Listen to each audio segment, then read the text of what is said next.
You're listening to Beyond Wellness Radio, bringing you the cutting edge in health, biohacking, and sports performance. Stay up to date and listen anywhere and anytime on your computer, tablet, or smartphone by subscribing on iTunes. Catch your host, Dr. Justin Marcagiani, as he answers your burning health questions as well as interviews from world-renowned guest experts. For more Beyond Wellness Radio, go to beyondwellnessradio.com.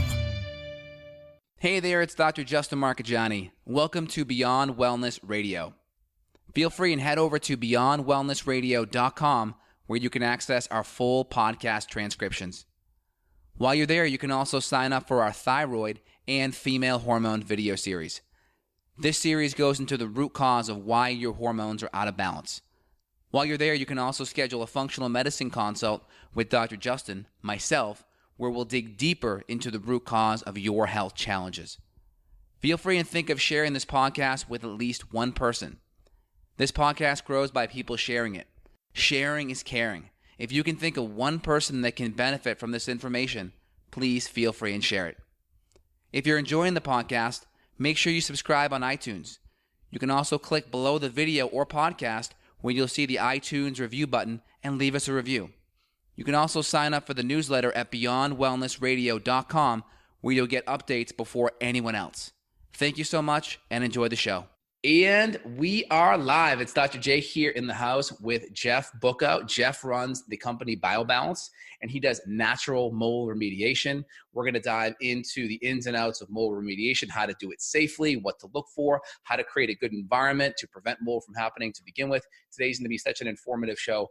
I have lots of patients that deal with mold issues, and bringing the experts on that are actually in the trenches doing this themselves is super helpful. Jeff, welcome to the show. Thanks, Dr. J. Happy to be here. Thank you. Excellent. So let's talk a little bit more about how you got into this industry. This industry, it seems like it's like conventional medicine and functional medicine. There's ways to remediate mold using conventional methods, and there's more ways to remediate it using natural methods that don't create more kind of dangerous secondary metabolites and kind of fix the issue at the root. Can you kind of compare and contrast? And how did you get into this industry? Long story short, so I was looking for a new career as well, looking to be a pharmaceutical rep, and I had some ear, nose, and throat doctor friends of mine. They knew of a company that had done wonders for their ear, nose, and throat patients when it came to mold, wanted me to bring a company like that to Oklahoma. My initial thought was, no, it doesn't even sound fun, right? But at the same time, my youngest daughter was actually going through some extreme medical conditions that we had no clue what was going on. So sure enough, it was due to mold exposure. Long story short, end up doing this for a living, and I love every minute of it. That's amazing. So let's just compare kind of natural or, conventional mold remediation. So there are conventional tests that are out there looking at the air, and then there's kind of more functional tests, whether it's the ERMI or whether it's some of the plate testing. How are you looking for and how are you assessing for mold outside of visually seeing it? Because sometimes the visually seeing mold is kind of like having symptoms. When you have symptoms, well, it's probably been going on for a while, kind of the same way with mold, right? Great question. So a lot of different ways to air test, and I've done every single one of them. At the end of the day, and I was trained the same way everybody else was, but your typical mold inspector is actually looking for that big black hairy spot all over the wall. If it was that simple, you don't need a guy like me. Right. But I always call there's those obvious things and those hidden things. I'll give you an example. The number one reason why people get sick from mold exposure is a dirt floor crawl space. Imagine this, the water gets into that soil, contaminates the soil. Then imagine the size of that crawl space, the entire size of your home. Put that up on the wall. That's your big elephant that's in the house. Wow. And most people miss things like that. So it's not just air testing, it's a combination. I like different ways of air testing. That's a tool. I have about $40,000 other gear that help me find that. Infrared cameras, moisture meters, VOC meters, ultrafine particle counters. I look at CO2 levels, look at EMFs. So there's a lot of other things that are involved to go into detail to find what truly is your problem. Got it. That makes sense. And does the mold give off more CO2? Is that why you're testing for CO2 as well? It has been found to see that. I love it from I'll call it the dilution. JW, dilution is the solution. JW Biava loves to say. Yeah. And if you look at CO2 levels, And if they're above 1,000 inside of a home, that home is not getting good air exchange. So imagine your home as this toxic building envelope. Anything that happens in here stays in here. Mold, radon, Lysol, hairspray, it all builds up. I want good air exchange in that house. Okay, so this is good. So you talked about, I think, a big 5 things to look for. You mentioned air exchange, which is basically good circulation, good ventilation with the air. Is that correct? Having a good kind of input and output regarding a lot of your ventilation. Is that what you mean by that, or anything else? Somewhat, because imagine your vehicle is a mold patch. Yeah. It's outside in the yard. I can get relatively close to your vehicle outside the yard. I'll never have an issue. Mm-hmm. But I take that same vehicle full of mold, bring it inside the house. It's a huge issue because all those molds will be producing toxins, not all of them, but mold producing toxins, then those toxins build up inside that envelope. So the more you can get air exchange, the more it dilutes those. And so what does that look like? What should someone be looking for good air exchange? Just making sure the vents are good, air filters are good, or is it something deeper than that? I know with Evan, for instance, you helped remediate his house last year, but he had very poor exchange with his attic, and the attic seemed to be a place, and I think there was a lot of moisture getting in there, and there wasn't good air exchange, and there was high humidity. Is that an example of that? How would you look at that personally here? Similar. I look at attic as its own separate entity. Okay. The living space is its own separate entity. The crawl space is its own separate entity. I don't want those 3 areas to talk to each other. So attic gets ventilated properly, crawl space gets ventilated properly, but most people miss our breathable air. I want good fresh air exchange, air coming in, air going out. They have what's called HRV systems or ERV systems, heat recovery ventilation or energy recovery ventilation.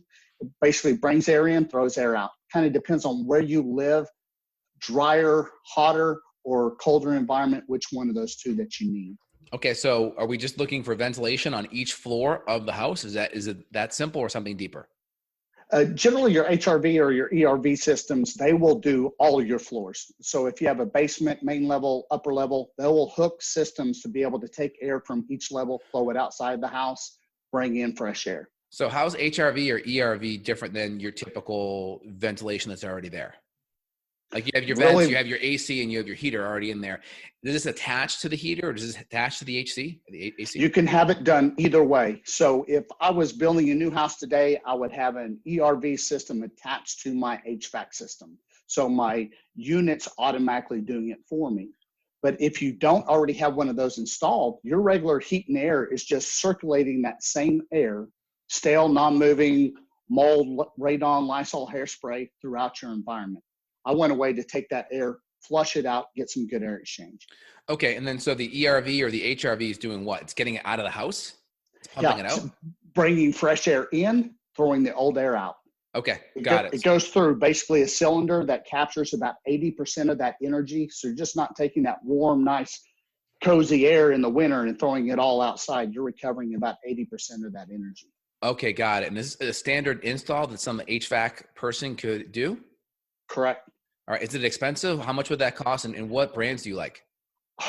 Great question on the brand. I don't like to go brand names unless I personally have used it, so I'm not going to. Sure. But I would stick with your name brands, such as Broan, GE, names like that you know of and that you've heard of.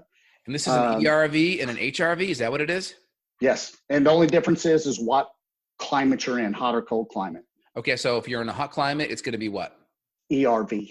ERV. And then hot climates, what, like Texas, Florida, those kind of areas? Exactly right. I start getting up into Colorado. Now I want an HRV. So it recovers more of that heat I'm feeling. So Midwest, is it more Midwest and up HRV?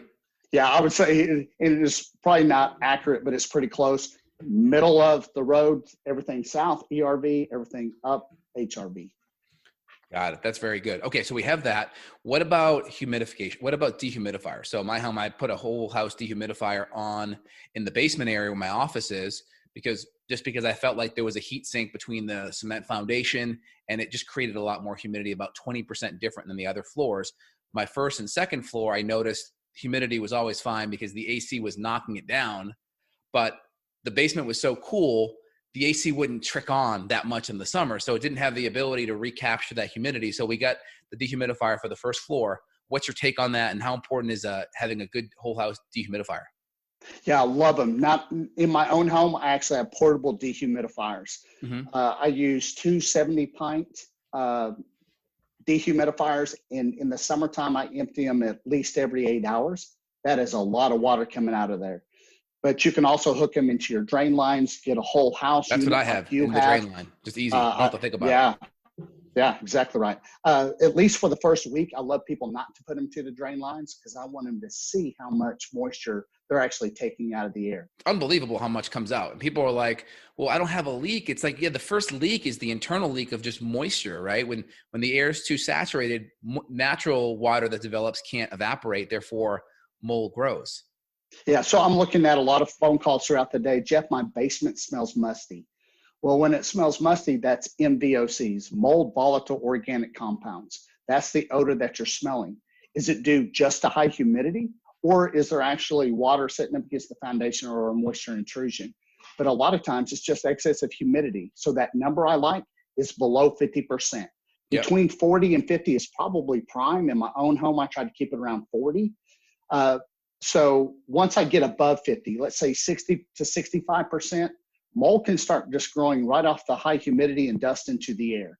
Yep. 65 to 70, I'm seeing it on every surface. It's growing right there on top of your laptop, and it can't feed off anything off your laptop.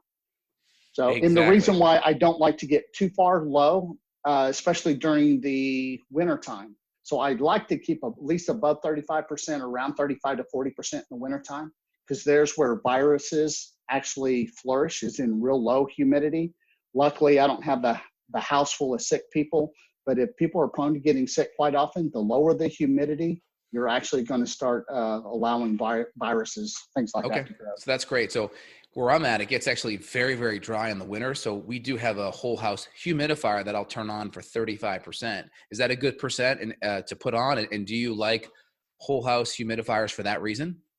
I'll say 35 to 40%. Every other week I'm in the Denver area. I do not like humidifiers attached to my HVAC system. Unfortunately, I live in Oklahoma. I go to Denver a lot. I see the need for them, right? Because I don't want bloody noses. I don't want to touch everything and static electricity's coming off. So if you do have one, make sure that the filter remains clean, the filter housing remains clean, and the drain line remains clean. There's where mold is going to more than likely grow. Okay, good. So if you have that in there, just have maybe a good HVAC guy kind of come out, look at everything, look at the filtration, make sure everything's good. And you also mentioned earlier about, I think it was a MERV 11 is the filtration number you want for the air filter that you put in for the filter on the HVAC as well. How important is that? I think it's extremely important. If you look at your cheap one that I buy at the hardware store that's green, they measure everything in microns. So a human hair is about 100 microns in size, and a mold spore is roughly 3 microns in size. Your cheap 99-cent air filter will allow human hair to go right through it, whereas your MERV rating of 11 is going to capture about 97% of all those small particles, such as your mold spores. Okay, got it. So the MERV 11 would filter out something 3 micron size inside. That is correct. So the 11 does not correlate with the micron size. The 11 core, yeah, it does. And it doesn't sound correct, but MERV rating 11 will filter that 0.3 or 3 micron. 3 microns out. Okay, got correct. It. And some filters are like, hey, it's a 0.3, it filters out 0.3 microns or 0.3, but then some say 0.03. Is there anything to that at all when you see different brands? There is a difference there because you're talking about numbers, but at the end of the day, I don't want to put too much strain on my HVAC system. That's why I don't go above MERV rating of 11 in there. Whereas your Austin Airs that I know you have, they're at MERV rating of 16. But if to keep my HVAC system running without putting too much strain on that by restricting air, I like just a MERV rating of 11. So as I go down to, let's say 0.03 microns, okay, it may not be getting 97% of those, but it's getting what, 85? I'm not for sure, but that number's still pretty high. And this is the reason why you don't want to rely fully on a whole house filter, is because it just puts a lot of strain on the whole system. So you'd rather have a really good filter at the MERV 11 and then have a couple of these, really high quality air filters that we talk about, like the Austin or those kind of things at that 16 rating. Exactly right. And the other thing I look at is, hey, this is my 8-hour a day sanctuary in my master bedroom. I'm going to have one in there. right? I want Yeah. the best air that I can. Yeah, exactly. I look at it as, hey, your workspace where you're working and where you're sleeping. Those are like going to be Exactly. your prime spots, because you're going to be asleep 8 hours a day and you'll be working 8 hours. That covers at least 80, 75% of your day right there. You're breathing awesome air. Exactly right. Okay, good. So we have air filtration. We have the whole house air filtration, MERV 11. Any just name brands with those filters? Is that good enough? I use Filtrete from Lowe's. Buy them in the Filtrete. purple package. Yeah, that's the ones I personally use. As long as it is MERV rating 11, I'm happy. I'm not particular about the brand. Good. If we are in a climate where it's very dry, we'll put a whole house humidifier in. We just got to make sure filters clean, lines cleaned, all that stuff is good to go, and probably just have a good HVAC person come out to make sure things are set. And that's something you can do yourself too if you're somewhat crafty. Kind of save a guy from coming out, because that's probably I'm not for sure the exact recommendation on how often to change that filter. But if it's me, especially during the winter time when it's being used a lot, I'm going to check it probably every 30 days. Make sure that thing's cleaned out. Wow. Okay. All right. That's really good to know. All right. So we have the filtration aspect of it, whole house. We already talked a little bit about some of the devices that I use and you use. I use Austin Air. I also have a molecule that does different technology. I also have an air doctor as well. I'm a big fan of the Austin Airs. We sell that on my website as well. So big fan. We'll put links down below. Anything else you want to say about the specific whole house, or the specific air filtration that you may put in or plug in per room? Anything else people should look at there? Yeah. And my personal opinion is what I'm looking for is MERV rating of 16 air purification and VOC filtration. So what does the best, in my opinion, Austin Air, IQ Air, I like a lot as well. Air Doctor is up there. Anything that makes a chemical change, I don't like. And the reason why, it may be just fine for me, but a lot of my mold sensitive patients are also chemically sensitive. So when you take a device that uses hydroxyl, which is one of the ones that you're talking about, or if you have a unit that uses ozone, those will produce a chemical change that a lot of these people can have a reaction to. That's why I like to keep it simple. Okay, good. All right. And then with let's see here, I think it's the HealthMate Plus. The big size actually does 15 pounds of activated charcoal, 15 pounds of the zeolite. So that kind of pulls a lot of that nasty stuff out of the air and doesn't create that chemical change. It's more sucking it up than it is reacting with it. That is correct. Okay, good. Correct. Excellent. Yeah. So that's going to decrease the volatile organic compounds as well as the mold volatile organic compounds as well. Correct? Exactly. Okay, good. All right. So let's kind of hit. So we have good air exchange. We talked about the MECs can you repeat those devices again? HRV. Is that what you're talking about? Yeah, HRV and MEV? And ERV. All right. So HRV, I think of heart rate variability testing. So HRV and the second one was ERV. We'll put links down below and we'll have a transcription. I'll try to dig some good products that we find with good ratings. We'll put some links below. All right, good. So we want those in to help exchange the air outside of the house. We want good whole house filtration, right? 11 MERV, 16 on the higher quality ones. We talked about a whole house dehumidifier, potentially a humidifier if you're in a climate where it gets dry enough. What's specific about these crawl spaces or basements now? Because you mentioned, what if you have a dirt crawl space? How do you handle that? Yeah, so again, number one reason why people get sick from mold exposure is a dirt floor crawl space. So, and what happens is generally that crawl space air is communicating with the breathable air above it, pipes, holes, my water lines, cable lines, some electric. Anywhere that air can be sucked up, that's where it's going to suck up. So if you have an HVAC system, when it comes on, it creates so much negative air pressure, it will pull the air from that crawl space and allow it to communicate with that breathable air. So what needs to be done? My general rule of thumb is, number one, a 20 mil vapor barrier that completely encapsulates that soil. That's just a real thick plastic. Jeff, 6 is code. Okay, my problem is with a thinner vapor barrier, somebody gets underneath there, works on the house, they can rip it, holes, punctures, tears. Now imagine that soil as, it's not correct, but you get a visual this way. The Scooby-Doo green gas. Yeah. That green gas is coming out of that soil and now communicating. But when I put that vapor barrier over there, encapsulate that soil so that soil can no longer talk to the air above it. So would just some cement be enough? Would something be like a professional grade laminate be enough? What needs to go down besides that plastic sheeting? That's it. So Okay. so if you were building a house from scratch and having the cement there already would be a great option. So But if cement's not, already good, but if you had that plastic barrier, you could probably cement over that as well, right?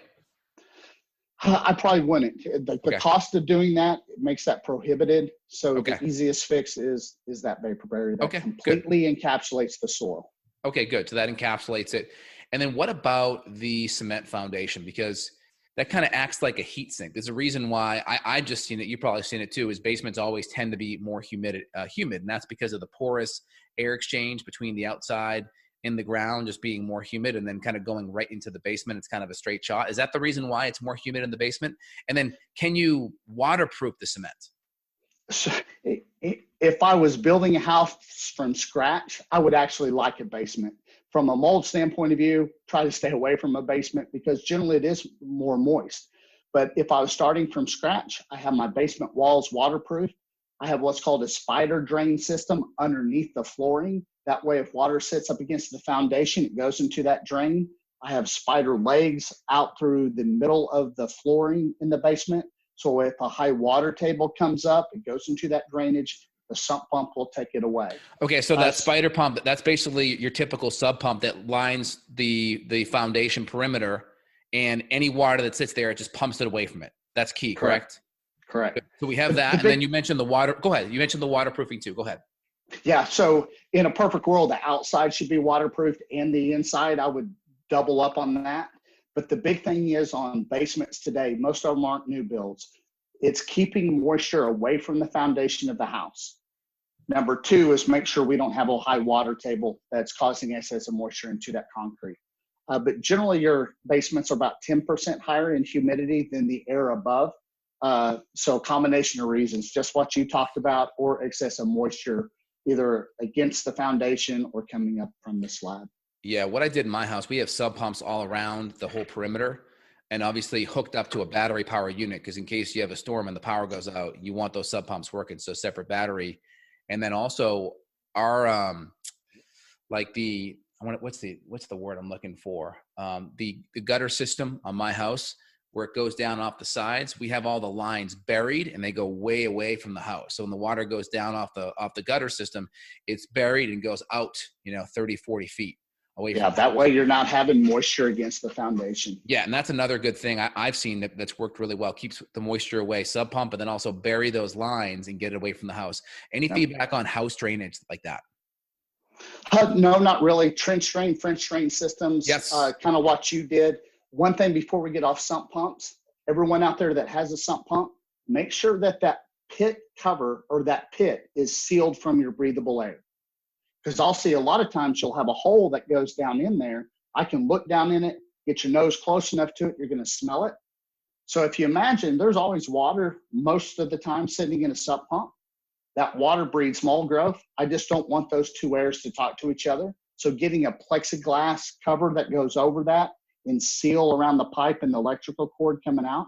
That way I can still see what's going on down there, but those two airs aren't communicating. Okay, good. So I'm already making notes here. I'm going to have an HVAC guy come in and install a couple of those devices and make sure that in my system is fully plexiglass off. Excellent.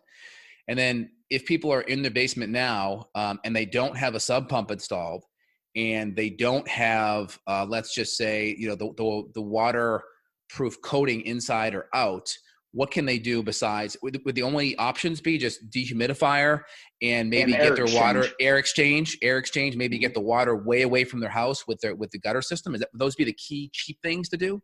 That's exactly right. Couldn't have said it better. Okay. And what does a sub pump cost to put in? $5 or $10 grand? I don't know, but I'm assuming a lot less than that. Okay. All right, good. My guess is $2,000-$3,000 range. Okay. All right, good. So just kind of laying out some options for people that may be chemically sensitive. These are things you definitely want to look at when you get your house done. I'm just shocked that people don't use this waterproof coating on the inside or out. I mean, you think that's just so common sense and probably so cheap. Why isn't that used frequently? Money. Yeah. The builder built it. He's building it at as cheap as cost as possible. So why is he going to go through that extra expensive waterproof? Yeah. No, I guess unless you're custom build for sure. Yeah. And then can you do the coating after the fact? Probably on the inside you could, right? Definitely on the inside. The only thing I would seal off the upstairs air. That way, any VOCs coming off from that sealant, we're not breathing those in. Let that air out really good. Because a lot of times, the thing that I find though, I mean, I've dealt with a couple of different mold companies, and you are so much more knowledgeable than 99%. So there's not, I mean, when you deal with mold people, when you go to reach out to mold people, you think there's an expectation that everyone knows the things that you know, but they don't. So can people get a hold of you and schedule consults with you so they can kind of walk through their house and maybe create a plan? Or do you have people that are certified by you? So I'm working on that right now. He'll be Great. traveling with me to Denver. I used to travel the country doing this. It got to be too much. I still have one of my girls is still in high school, and I'll be back Friday night for her cheering at that football game. So training Brandon, and Brandon will eventually be the next me, and he'll be able to travel a lot more. That's one way. I probably do 40, 50 phone calls a day. A lot of those are mainly consults. Jeff, I have a question. I don't care who you are. Feel free to give me a call. Happy to walk you through anything that I can. I believe God gave me a gift to help people, and that's exactly what I do. So someone could, if I refer patients over, to schedule like a FaceTime, and they can just walk with a camera and record, their basement, and you can kind of give them feedback on things? Yeah, as long as that consult stays low, I'm always happy to do that for free. There are what I call virtual inspections. I don't like those as well as me physically being in your home. But if it comes to it and we need to do a virtual inspection with me, I'm going to charge you for that. But I will get a bunch of pictures, a bunch of history. Then we'll FaceTime. We'll go through the house. It's not as good as having somebody there like me, but a lot of times just the knowledge that I have will tremendously help them. Yeah, I have a lot of people that are reaching out. They're like, Dr. J, I just can't find someone that's knowledgeable. So this is great. We're going to put your info below so people can schedule these virtual home inspections because it's better than nothing. Could they team up and get a conventional mold inspector report, and then you could use the report along with a virtual inspection? Would that be better? I do that all the time because I like data. The problem with data is it comes with a cost. So if I could get everyone to do about 3 different ways of air testing, my visual inspection, all that data combined is great, but it becomes cost prohibitive. But the more data I can have from somebody else being there, I'm usually not the first guy there. Usually things have failed. That's why they're calling me. So, and I'm seeing people spending hundreds of thousands of dollars on some of their mold remediations, and I think it could be a lot cheaper too. So we're going to talk about some of the natural methods in a minute. So we hit the crawl space, we hit the basement. Was there anything else more you wanted to add to the basement? I think that's it on basements. If you're looking at a new home or your home currently, the first 2 things I'm asking you is water against the foundation? Do you have a musty odor? And if you do, that's a great sign that we have some issues going on down there. Okay, very good. And could people do a retrofit of that, let's say, that waterproof coating on the outside of the house? Could someone come in and still coat it after the fact? Yeah, they have to excavate all that dirt up against the foundation. Then they put a sealant on there. Then they put all the dirt back. Yeah, I've seen it done. And is it costly? Expensive? Okay. All right. So probably maybe a sump pump would probably be the easier way then to start off. I do. I think most people can probably get away with that. Okay. All right. That's good to know. So we hit the basement. What about the attic? So I know with Evan's situation, he had really poor air exchange in the attic. Is it just as simple as getting ventilation up there? Is it just as simple as making sure your roof's not leaking in the attic? What should we be looking at in the attic? So a couple things. One, the first thing I always look at is proper ventilation. I need a way for air to go into that attic, a way for air to go back out of that attic. In my own home, I actually put, it's my definition of an attic fan. That fan is attached to the roof of my house, set at 85 degrees in temperature and 45% humidity. So when it reaches that, those fans automatically come on, suck air from the soffit vents and force it out. That way I know I'm getting great air exchange up there.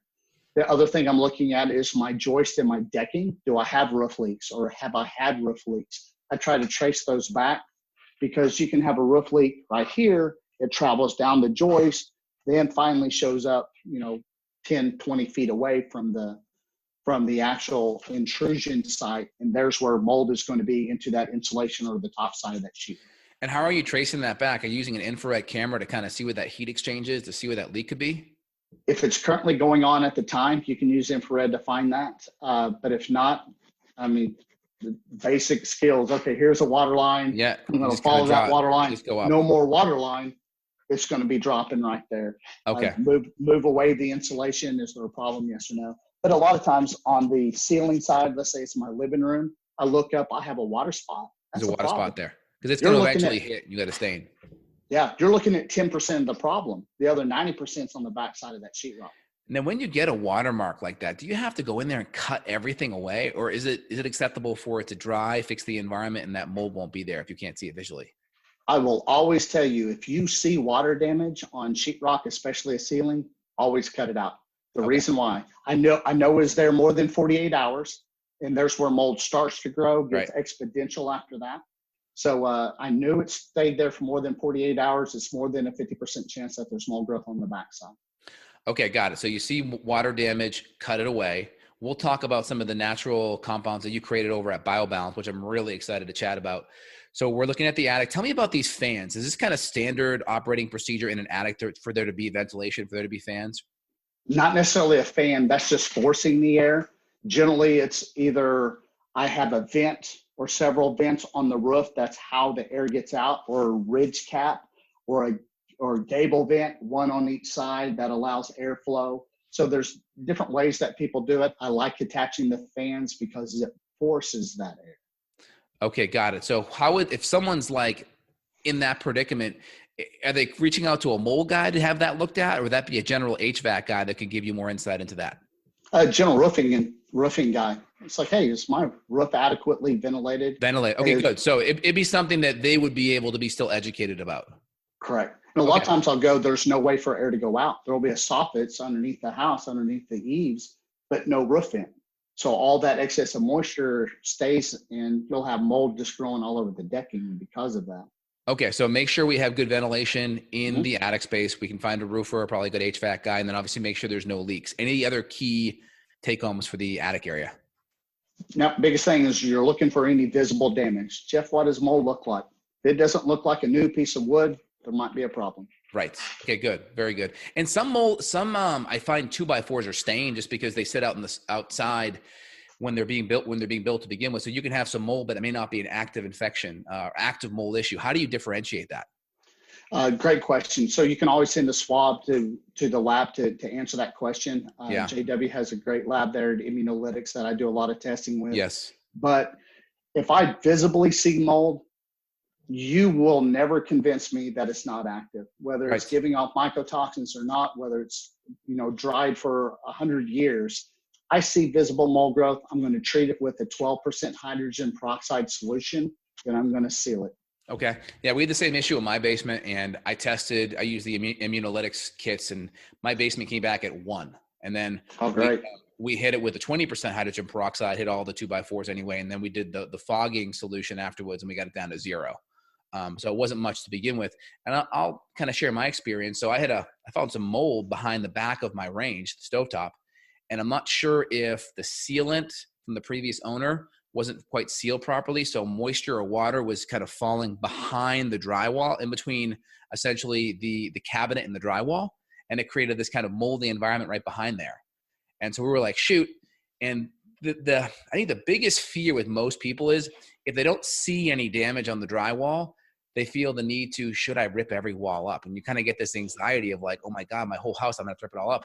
But then I think when I talked to you and JW, it was like, hey, if you don't see any damage, let's just treat what we know is there. And we hit it with the 20% hydrogen peroxide, and then we fogged everything else. Because if we don't have any damage, visible damage, it can't be that bad. So we'll just fog everything else. And then we'll make sure the environment is fixed and the root cause of that issue is fixed.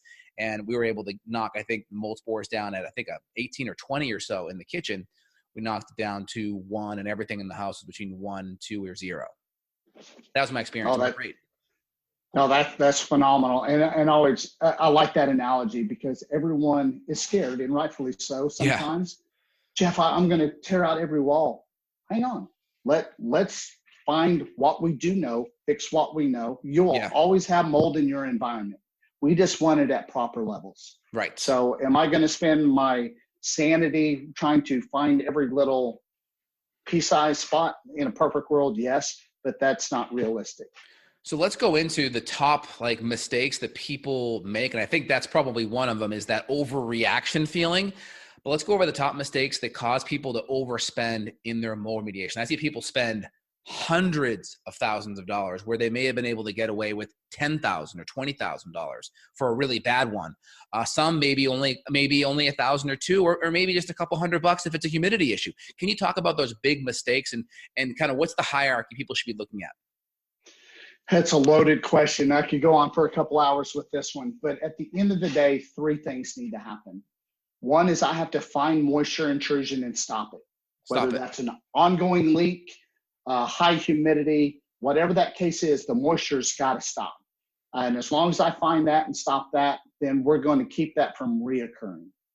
Then secondly is find and identify any mold damaged materials, either remove them or make proper corrections.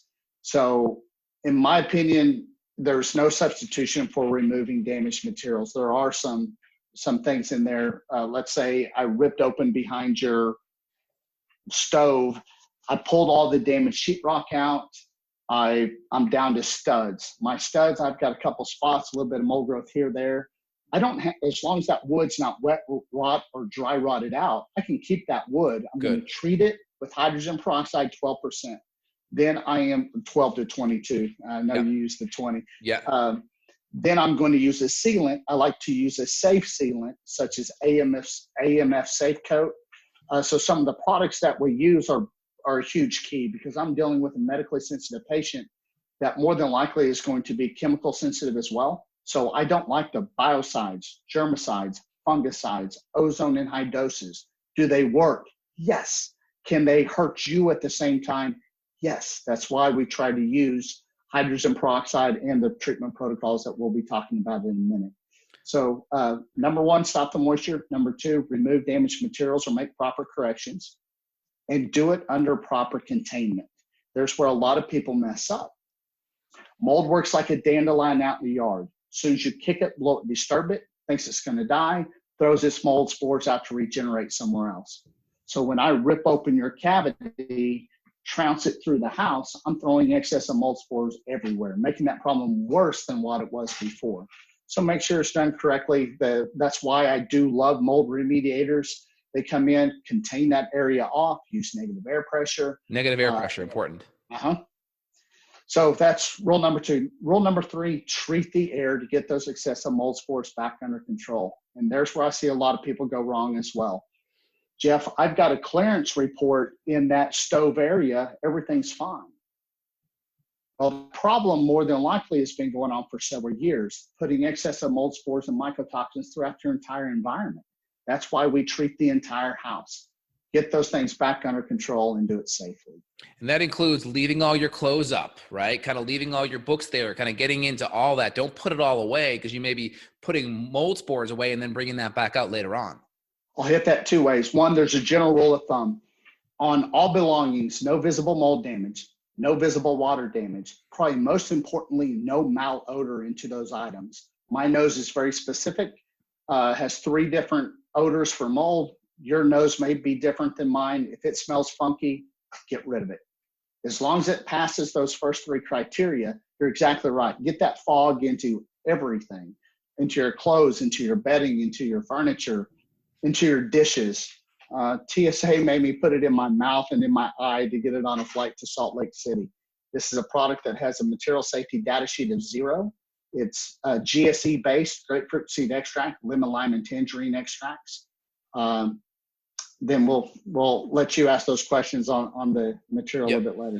Yeah, we're going to go into that. So I think the big thing I really just want to hone in on, because this is the mistake that most people make, is they just go ripping down random walls and stuff. So you find your leak, you see it, and then you isolate that area, and then you don't go ripping everything up. You just you see it, whatever's damaged, you trace the leak, you see where it's exposed, you remove that area, but then you don't go ripping up everything else. But then you fog all into behind the walls, the joists, the 2x4s, you get it into the HVAC, you hit everything. So even if you can't see it, you're still going to be treating it too, correctly? Is that correct? Exactly right. Okay. So I go 2 foot past any visible damage, water damage, so only mold 2 damage. feet. Only 2 feet. Got it. 2 foot. Mold hyphae will grow up to about 6 inches in length without being able to see it with the naked eye. That's why we go that extra 2 feet. 2 feet. Great. All right. 2 feet. Excellent. And then anything else, we use the fogging solution to hit it. Anything else you want to say about that, about topically treating and hitting? No, I think that's the big three things I could hit in your head: stop moisture, remove damaged materials, treat the air. All right. And then you have the BioBalance website where you sell some awesome products that are essential oil based. You have the fogging solution, which can get to that 1 to 10 micron size, which is really important because that dry fog can get into really, really tiny spaces. It can get behind, underneath the floorboards. It can get behind the drywall, in between studs and drywall. It can do all of that. So that's the benefit of the fogger. Can you highlight that? And can you compare the fogger, let's say, to the mister? Because this is one of the new devices you have, which is pretty cool, but I don't think that quite gets to the same micron size. You bet. So I'll use it in this way. I use dry fog for treatment. Yeah. Wet fog for maintenance. It's the treatment system, the maintenance system. Can the maintenance be used as a treatment in some cases where you can't do a dry fog? Sure. But by far the best way is the dry fog. So let's look at it visually. If you imagine golf balls in the air, these are mold spores. Now I can see them.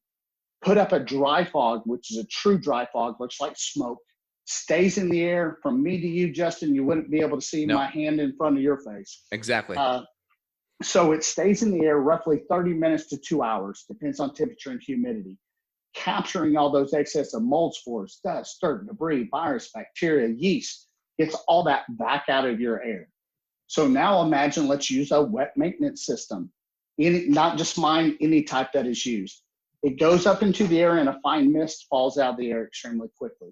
Are you able to capture some? Yes. Does it do as thorough of a job as a dry fog? By far no. So if you have a serious issue, higher amounts of mold, you probably, or any visible mold, you definitely want to go to the dry fog. If you maybe just have mold issues that are more maybe because of a humidity environment issue, then maybe you can get away with the mister. Exactly. Okay. All right. That's really good. And let's talk about some of the different misters. So there's a commercial grade mister, there's a home grade one, and then there's a travel one. Can someone get away with the travel one for their home, or should people be using, like, when would you use one over the other? I wish I had the product in front of me. I do out a little bit. You kind of see it, especially the home is perfect for me because it can do commercial applications, does my regular residential, but can a little travel mister be able to go around, treat my 3,500 or 2,500 square foot home? You'll get a little frustrated. So so the travel mister is probably what it is. You're going to a hotel, you're going somewhere, it's probably a 500 square foot, couple hundred square foot area. You just want to get the couch, get the bed, maybe get your little office environment if you're on a business trip or something, or vacation. Would that be a good application for it? Exactly right. My cubicle or my classroom, if I'm a teacher, that's perfect for small areas. Oh, this is perfect. This is great. You just hit my next thread here. I have a lot of people that are teachers, or they're in an environment they can't control, and they're like, I don't want to use this dry fog. This is going to make a world of, it's going to make a huge mess, smoke and everything for a couple hours, like you mentioned. It sounds like these portable misters, or maybe the home-based mister, may be a good option to fog it after work and no one's there, because you wouldn't even have an issue. Or do it while you're there and you're able to do it discreetly. I have the same issue with you teachers. The school won't let me solve their problem, but I can make that classroom night and day better than what it was. And I get this feedback. I've heard this feedback that's kind of frustrating from some doctors in the past. Why are you fogging? It's a waste of people's money. No, if they're not fine, my job is to tell you, always find the source, stop the moisture, remove the damaged materials. But let's say I'm in an apartment complex or a school or an office that I can't control that. That's the next best thing. I can make that air night and day better than what it was before. Is it going to be great? The answer is no. But I've seen teachers in classrooms just by using this immediately get better. And I didn't even solve their mold issues in that property. They're just maintaining the air. Right. So you can pretty discreetly use the mister. It's not going to create tons of, the thicker smoke where it could set off a fire alarm, which can happen. You're not going to set off a fire alarm. It's pretty discreet. It's going to happen pretty fast. Obviously, we'd want to invest in probably a really good Austin air filter for the classroom too, correct? Yes. Oh, exactly right. What else could we do in that office environment besides the monthly treatment using the BioBalance products and a good air filter? What else could we do? The only other thing you can get away with it in some places, my wife loves the candles from citrusafe.com, Yes. CITRI, Yep. safe.com. It's a soy-based candle. It's like a mini treatment. So in places that you can use them and can't use the wet or a combination, we love using them. So great. And the big thing too, I want to highlight for anyone using these products, do a pre and post test. Don't just believe it. Get some data on the beginning side with at least the plate testing. If you want to spend a little bit more and do ERMI, fine. And then do a treatment and then follow up on the post. I think that's the best way to see what's going on, because some people, and I want to highlight this too, some people I've seen it drops, but it's not quite enough and you need more treatment. Or some I've actually seen it go up, and I've talked to JW about this, that the mold is stressing and then producing more mold toxins. Can you talk about what happens what to do when mold goes up after treatment? Yeah, always give me a call when that happens, because generally there's more than likely still a source somewhere. And you may know that there's a source, or you may not know that there's a source. But it is rare that happens. But if there's those issues, give me a call. I love helping people and walking people through those protocols, because sometimes once isn't enough. They do it the second time and all of a sudden dramatic results. So the big thing is getting results at the end of the day. Okay, so we'd start off with the dry fog, and then would you still want to use the dry fog until we get it down and then do mister afterwards for maintenance? Okay. And then when people have those issues, what do they tend to be? Like, are pets a factor? What else could be a factor if there's not an active leak and if humidity is good and air exchange is good? Yeah, plants, pets. Pets are one of the worst. But what I like to do is, okay, if you're going to keep your pets, do a tap test on your pets. Yes. That way we know the molds that are coming off of your pets. Does that add up to the molds I have in my air? Yes. Oh, my pet's the problem. I'm going to maintain that with a pet kit from citrusafe.com. Or, hey, I know that it's not something else that I have a source of. It's just my pet's giving this off. I'm just going to have to do a better job there. So Jeff, the tap test, if this is like my mold plate, the tap test is just kind of tapping it literally against the source, 3 to 5 times? Yeah, I like 4 times. Just put it in the cup of my hand. Pop, pop, pop, and just tap it, and you can do it up against your clothes, or if you got like a moldy couch and you're not sure, you can just tap it against that too, right? Exactly right. Okay, this is great. This is all actionable stuff. I'm telling you, I have patients that have spent hundreds of thousands of dollars remediating their moldy houses, and if you're in that position and you listen to this podcast, you'll save probably 5 figures if you do it the right way. And plus, you can reach out to Jeff for that virtual home inspection. That's great. So we have the mold testing with the kit or the plates. Can you highlight the ERMI? Like, when would you do the ERMI? Is that necessary? Is plate testing enough? Loaded question. I'm not an ERMI fan. Okay. But the answer is it's a dust DNA analysis. I had a very intelligent guy tell me the other day, he said, Jeff, if I walked out into my yard, came back in, did an ERMI test on my shoe, I'm going to fail. Probably.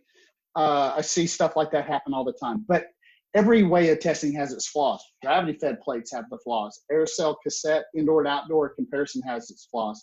I just think ERMI gives me the least amount of data for the most amount of money. What I do like about the ERMI, it can show Stachybotrys and Ketonium, where a lot of different tests don't. Because if you imagine mold spores as balls, I have a ping pong ball, a tennis ball, a baseball, a bowling ball. Throw all those up into the air. Stachy and Ketonium are your bowling balls. They fall out of the air extremely quickly, difficult to get on an air test, where it does show up on dust DNA analysis. The other problem, let's say I do a dry fog, I do an ERMI afterwards, and if I didn't start over with all new dust, that dust is still there. Even though it's not producing mycotoxins or causing me a problem anymore, that dust is there. So I always suggest after somebody does a dry fog, I always say 95% of the problem is what I'm breathing into the air. So after I fog, I've taken care of that. But where's the other 5%? Dead mold spores that could still be producing mycotoxins. So where is that going to fall? That is going to fall on my horizontal surfaces. So do a good general wipe down of all my horizontal surfaces to get rid of all that dust, dirt, debris, dead mold spores, viruses, bacteria that was in my air that I got out of the air. And is it good to agitate the air before you put a plate down? So when it falls, you're going to get a better sample versus something that may already be under the plate, or would that give you a false positive? It can. So my answer is no, unless I'm pinpointing. So if I'm just seeing if I have mold in my house, at what level it's at, I'm going to do everything normal. If I want to get a little bit more, okay, I've got high mold spore counts, where is it coming from? I'm going to agitate my carpet. I'm going to do tap tests. Then I'm trying to find that area. So, but in a general setting, if I'm just trying to find a snapshot of my area, is it good, is it bad? No, I don't like agitation testing in that sense. Because I have one patient who I'm thinking of right now whose mold levels have kept on going up after testing, and there is a pet issue, so we're working on that. And then the humidification, the dehumidifiers are installed. The only thing I could think of is this air exchange mediator, which you mentioned, the HRV and the other devices. I think the HRV was the more tropical one. How important is that if everything else is good? Is that a deal breaker for some people? I don't necessarily think it's a deal breaker, but one thing that is a deal breaker is attic air, crawl space air, air behind my walls, communicating with my breathable air. So go back to my HVAC analogy earlier. Every time it comes on, creates so much native air pressure, it pulls air in. So my can lights, attic access in my bedroom, wall plate coverings or outlet switches that aren't sealed. I'm pulling that air behind my wall, in my attic or in my crawl space into my breathable air. I had a guy that was getting sick just because his attic access was not sealed. Okay, so the attic is going to be really important. When you say attic access wasn't sealed, that means that attic needs to have its own air containment that does not ever come down to the house. Yeah, so sometimes I see the big ladder pull down inside the house. I definitely don't like that. But usually it's just a little pop off. I'm pushing up the sheetrock. It has a little cutout. But where that cutout is on the interior of that, take some silicone sealant, go around the inside of that. That'll stop those two airs from talking to each other. If I need to get my attic, I just break that seal. Okay, so if I am a lay person and I need someone to do that, HVAC guy could do it. Just say, hey, I really want to seal off my attic from the regular part of my house. Is that enough? Yeah, general contractor, pretty much anyone. And on the website, biobalancenow.com, I put together a set of videos where I actually pulled out, I have your light switch, your outlets, some ductwork, a can light, so you can see them outside of your wall in my hand and show you where those areas are more than likely going to take attic air and into my breathable air. That's great. So let's talk about some of the BioBalance products. So obviously you mentioned lime, grapefruit, lemon, various citrus seed oils that are going to be in a concentrated liquid formula. And then we have the various foggers that can dry fog it to 1 to 10 microns. And then we have the mister. Can you go into the ingredients a little bit more and then the different application processes? You bet. Both of them are everything that we have is GSE based. Grapefruit seed extract is its primary. There again, we're looking for a safe product, something that is not going to cause issues, a chemical base that would cause somebody to have issues. Lemon, lime, and tangerine extracts. The synergy of all those put together is what makes this product what it is. So the two formulations, one is a water-based where the maintenance, so it just goes out into the air. The other one, you do have to add a food-grade glycol propylene to actually make it go into a fog form. That's the only difference. But when you heat up those botanicals as well, they make them more activated.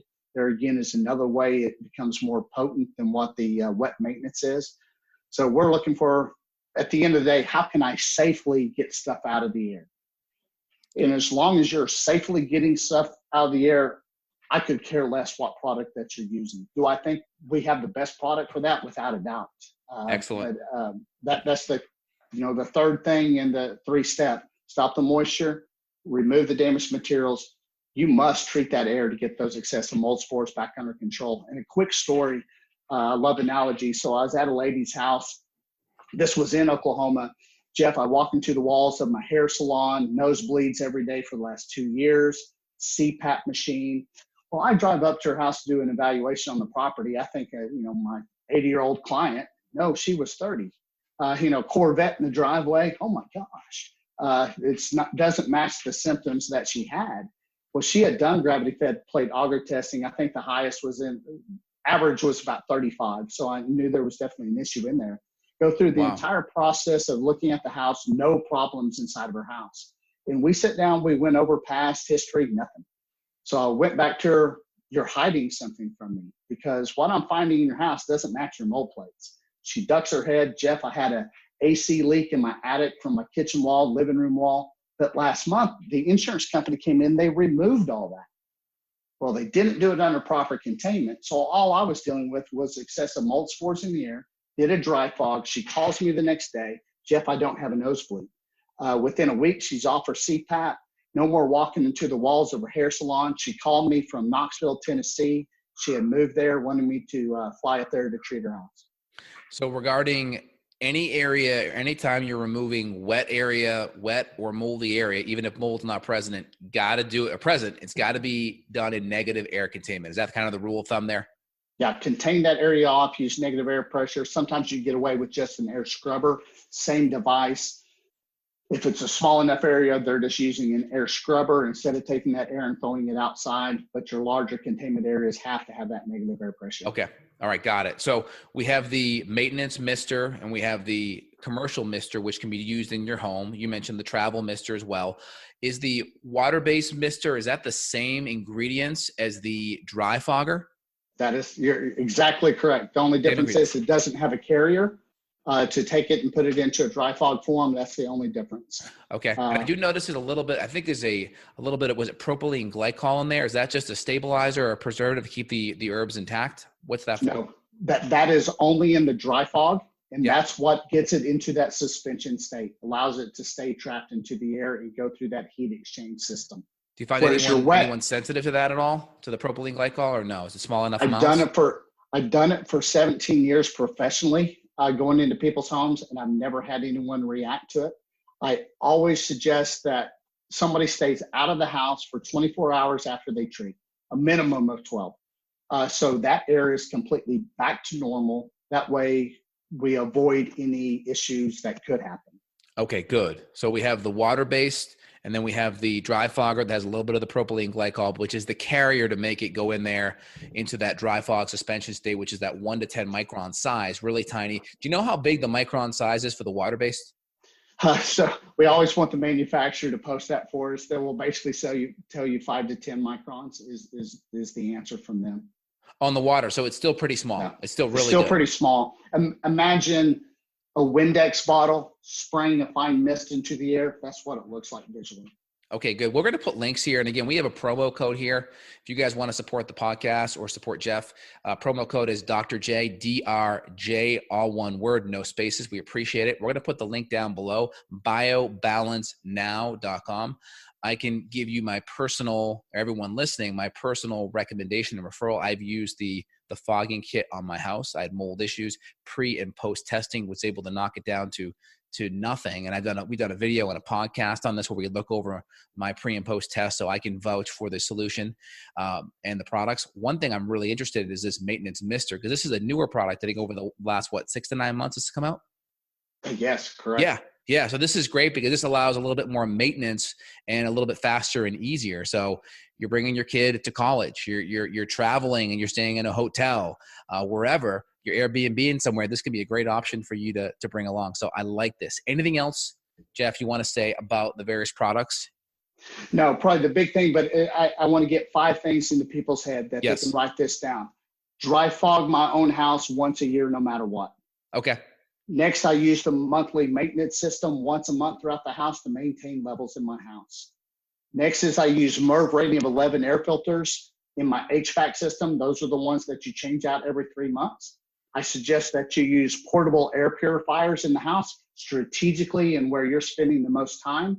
And number 5, get good air exchange in your house. So going forward for mold sensitive patients, that's what I like to do maintenance wise. This podcast is going to save people, the listeners, millions and millions of dollars. So I appreciate the value that you're providing here, Jeff. It's absolutely amazing. Anything else you want to leave the listeners with? Anything I can do to help, just let me know. Head over to biobalancenow.com. A lot of good videos on how to use the various products. Lots of great educational info. And then feel free. How can they reach out to you directly, Jeff, if they want to schedule a virtual home inspection with you? I'm going to give you my cell phone, 580-574-1373. I know what I just did. That's fine. You got my cell phone. Feel free to use it. Can you say it one more time? 580 574-1373. And is it better for people just to text you first? Sure. Anyways, fine. If I don't answer, I am extremely busy. I'm on the road a lot and I'm on job sites a lot. Leave me a message if I do not answer the call. If I have not responded in 24 hours, please call me back, because for whatever reason, I did not get your message. Absolutely. And if you're dealing with an active issue, definitely schedule that home inspection or virtual home inspection, because you're probably going to have a lot more questions. If you're on the fence and not quite sure, I think that may be better for a quick call. Excellent here, Jeff. Anything else you want to leave the listeners with? Maintenance. When you are exposed to mold and you want to get better, it's you don't have to live inside of a bubble, but we do need to make a lifestyle change. And by following those 5 tips on that protocol, I think it'll make a dramatic difference in your health. Well, excellent. And I've used your services and your products, as well as JW as well. You guys have been super helpful, very knowledgeable. So I'm really happy that the listeners have access to you. And BioBalanceNow.com, promo code DRJ. Appreciate it, Jeff. You have a phenomenal day. I look forward to having you back on the show real soon. You take care. Dr. J, thanks so much. Thanks, my man. Appreciate it. All Bye right. now. Bye-bye. Got a question for Dr. J? Go to BeyondWellnessRadio.com and click the questions button. Then tune in to hear the answer. Also, if you like the show, click below to review us on iTunes. For more Beyond Wellness Radio, go to BeyondWellnessRadio.com.